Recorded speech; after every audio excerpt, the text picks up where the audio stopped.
It's 11:01 a.m. on Friday morning, and we're jumping back into your feed with a breaking news update about yesterday's shooting of two people by a U.S. Border Patrol agent in East Portland.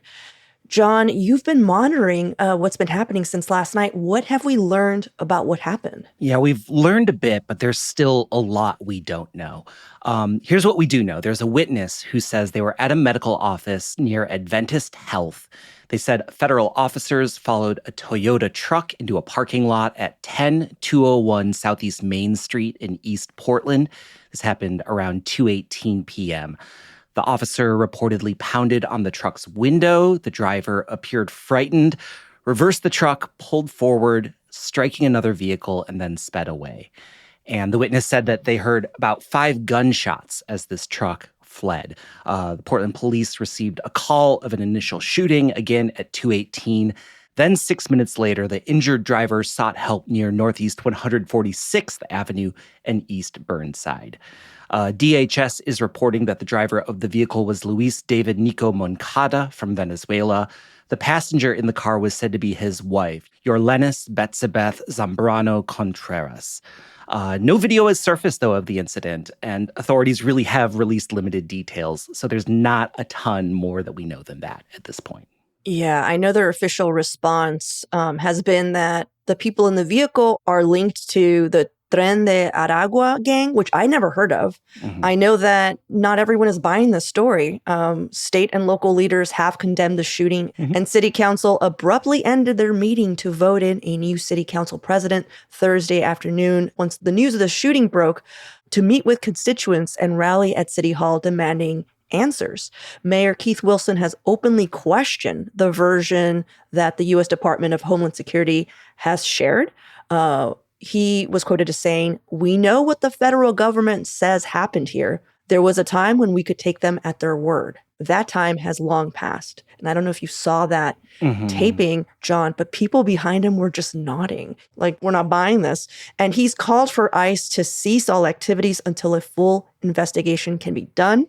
Oregon Attorney General Dan Rayfield agreed that there needs to be transparency and accountability, so he's actually announced the Oregon Department of Justice would open its own investigation. Yeah. Immediately, like you said, we saw local officials standing up and denouncing what happened.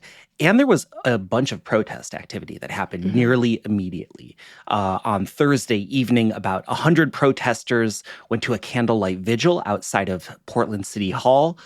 Estimates of attendance range between 200 to 400 people. There were speeches from local officials.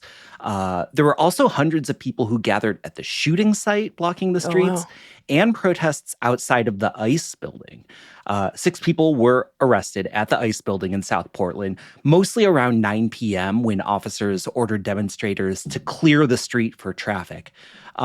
Interestingly, one of the people who was arrested was Seth Todd, who we all know as the Portland Freedom Frog, the person who had been a presence at the protests throughout the summer and fall in the frog costume.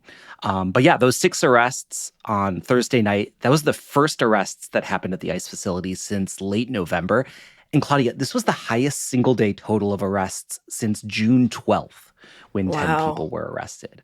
Yeah, I was keeping an eye on the protests just through the live feeds on Instagram and TikTok, and things looked pretty calm. I think that the Portland police is really trying to make sure that things don't get out of hand. Yeah. And I'm not saying they're being overzealous. I think they're being very careful. Yeah. And again, it's an interesting moment to draw a contrast between Portland police and federal agents, right? Portland police aren't involved in immigration arrests. And Police Chief Bob Day has been outspoken saying, calling for calm, calling for de-escalation in this moment as well. Yeah. I appreciate you breaking down what we have so far with me, John. As we both know, things can change in a second. So we'll be providing updates as we know more. And of course, we'll be following the story through next week. And you guys, I know this can feel overwhelming to a lot of us, not knowing how to help or even if we're safe. So I wanted to share a little bit from a note sent in by listener Scott H. that actually helped the team push through Thursday's difficult news. Yeah. Scott wrote, "This recent incident involving federal agents was in my neighborhood. I live at the very edge of Centennial where it meets Hazelwood, and the victims were found blocks from my home. We've lived here 10 years, and we've always known it was a slightly higher crime area, but we've almost never felt unsafe. However, the federal government's current behavior has started to make me feel unsafe. But CityCast and my community always pulls me back from the brink of despair.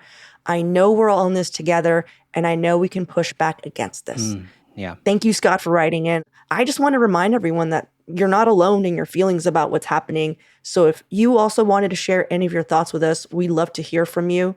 Portland@citycast.fm. We can keep them private, anonymous, or we can share them with our CityCast Portland community. It might actually help someone listening feel less crazy. I know Scott's note did that for us on Thursday. Yeah. It is so great to be able to hear from our listeners and our readers at times like this and to share it with the rest of you.